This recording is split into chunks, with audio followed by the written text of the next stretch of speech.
Hello, everyone.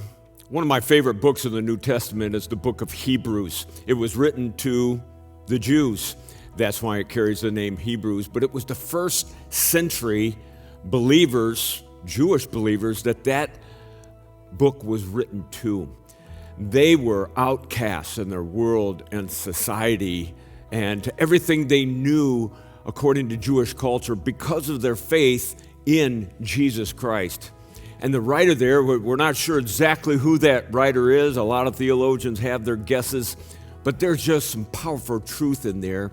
And some of that truth, I believe, is so fitting for the day that we live in, because if you're anything like me, I feel like an outcast in the world, and this pandemic has made me feel more isolated and an outcast to not just this world, but to other people than I've ever felt in my whole entire life.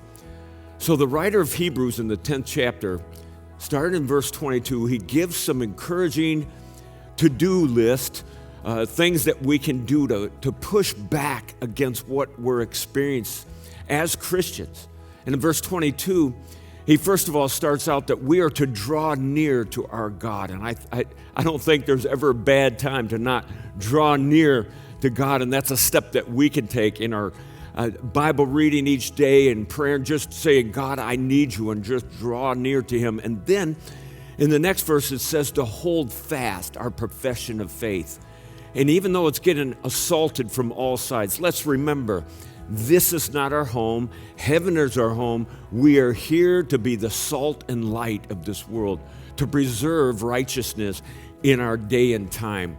So hold fast your profession. But then it goes on in the next verse to say, provoke one another to love and good works. And it's kind of hard to do that from a distance. I love the internet. I love how it has kept us somewhat connected, but we can't really provoke each other to love and good works through a lens, can we? It means personal involvement. And then the next verse follows that theme by saying, do not forsake the assembling together. I know that many of you are still unable to come out. Maybe you have some physical things, or maybe it's just fear. But Hebrews says you're missing out on the opportunity for something supernatural to happen in your life. He said, we are to assemble together to encourage each other, so much more as we see the day of the return of Christ coming near. Man, I miss some of you. Your presence here encourages me. There's something supernatural when we get in the room together with one heart and one mind and one God and one Spirit and one truth.